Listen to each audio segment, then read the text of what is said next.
Kinehe. Mheshimiwa Rais, nashukuru kwa kunipa nafasi na naomba niongee mambo machache. Mheshimiwa Rais, wilaya ya Meatu leo umetoka kutuzindulia kiwanda kikubwa cha kuchakata pamba cha BioSustain hapa katika wilaya ya Meatu. Sasa hiki kitakuwa ni kiwanda cha pili kikubwa katika wilaya hii kikiungana na kiwanda cha Gaki ambacho kipo njiani kule ambako umeingilia. Kiwanda hiki kitakuwa kina uwezo wa kuchakata zaidi ya tani 350 kwa siku. Kwa hiyo ni kiwanda kikubwa sana. Lakini la pili, Mheshimiwa Rais, wilaya hii ni moja kati ya wilaya kubwa za uzalishaji wa pamba katika nchi yetu. Meatu ni wilaya ya kwanza ama ya pili zimekuwa zikishindana kati ya wilaya hii na wilaya ya Igunga katika uzalishaji mkubwa wa pamba katika nchi yetu. Mheshimiwa Rais, zao letu la pamba ulipoingia madarakani uliamua kuanza mfumo wa ruzuku, na mwaka huu Mheshimiwa Rais tumetoa ruzuku katika wilaya hii ya Meatu. Tumetoa mbegu zaidi ya tani 2434 zenye thamani ya bilioni 3.6. Tumetoa viwadudu zaidi ya lita 800 zenye thamani ya bilioni 4.8. Tumetoa vinyunyuzi zaidi ya eka paki 814 zenye thamani ya milioni 960. Lakini Mheshimiwa Rais, kwa kuwa uliamua kufufua zao hili, ulitoa matrekta. Napenda kukutaarifu kwamba kati ya matrekta 200 ya serikali yaliyotolewa katika mkoa wa Simiyu, matrekta 60 yako wilaya ya Meatu, hapa Meatu. Na tumeanza programu hii mwaka huu katika msimu huu wa kilimo, ambapo uzinduzi nilikuja kufanya mwenyewe na nilifanyia jimboni kwa Mpina hapo kijijini kwao. Ndio nilifanya uzinduzi wa programu hii. Na wakulima wanalimiwa kwa bei ya shilingi 35,000.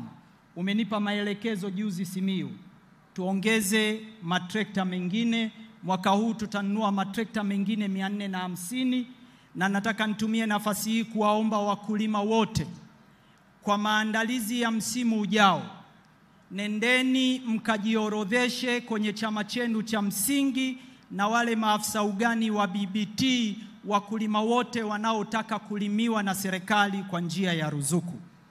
Lakini jambo la tatu, na bei itakuwa ile ile shilingi 35,000 kwa ekari.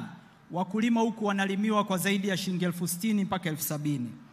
Lakini mwaka huu Mheshimiwa Rais umenipa idhini ya kuwaletea wakulima wa pamba mbolea maalum ambayo tutaanza kuigawa mwezi wa 10 kwa ajili ya kutumika kwenye zao la pamba, na mbolea hii itagaiwa bure kwa wakulima wa pamba. Kwa hiyo mkulima wa pamba mwaka huu atapata mbegu bure, atapata kiwatilifu bure, atapata huduma ya trekta kwa bei ya ruzuku, na atapata mbolea kwa ajili ya zao la pamba.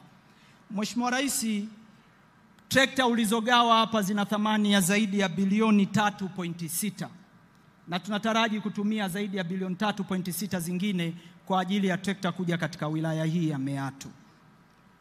Jambo jingine Mheshimiwa Rais ambalo nitaka nilitolee maelezo na nataka niliongee ili polepole wakulima wote wa pamba na wanasiasa wenzangu wanielewe katika hili.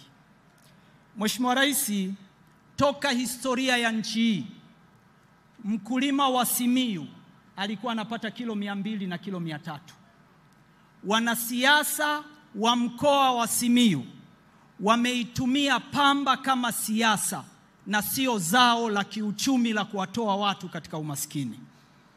Kwanza, hakuna mtu yoyote anayeweza kutathmini bei ya pamba isipokuwa serikali. Hata wakiwa wanunuzi 500 kwenye kijiji, bei ya pamba inaamuliwa na serikali. Na mimi nataka nimuombe ndugu yangu Mpina hapa mbele ya wananzengo. Mimi na yeye tulishakubaliana Mheshimiwa Rais, atasema hoja zake nitazijibu hadharani, kwa sababu hakuna ambalo serikali inaficha. Mpina huyu aliua kitalu cha mbegu katika kijiji cha Mwabusalu kwa siasa hizi za kuwadanganya wananchi. Serikali ikakiondoa. Tuliweka kitalu, wananchi wale walikuwa wanapata zaidi ya milioni 250 mpaka milioni 320 fedha za ziada ukiacha bei. Akaenda kuwahamasisha wapande mahindi ndani ya katika hivyo vitalu. Hatuwezi kuruhusu mfumo huu ambao wanao, na mwaka 2019-20 alikuwemo kwenye serikali.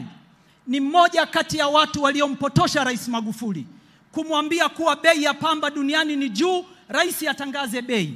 Matokeo yake pamba ikafa, hawa wananchi pamba zikanunuliwa 500, ikawa matatizo matupu.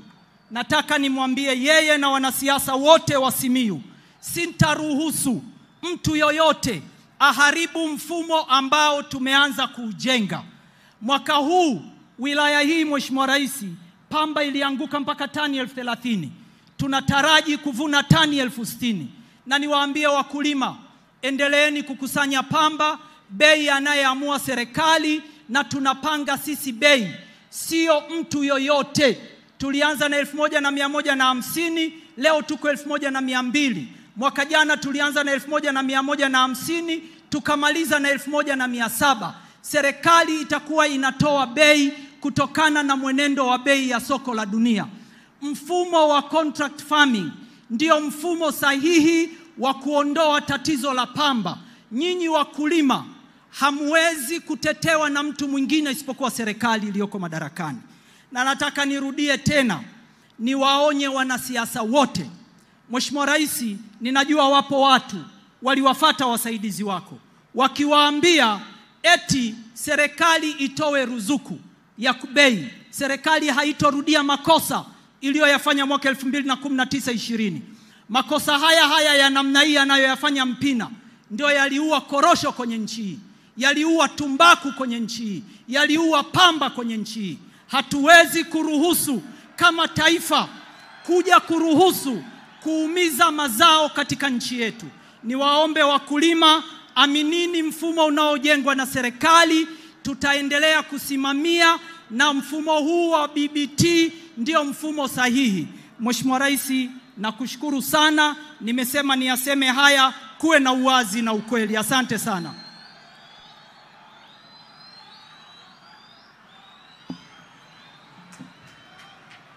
Mheshimiwa Ndejembi, tafadhali naomba uje mkaribisha.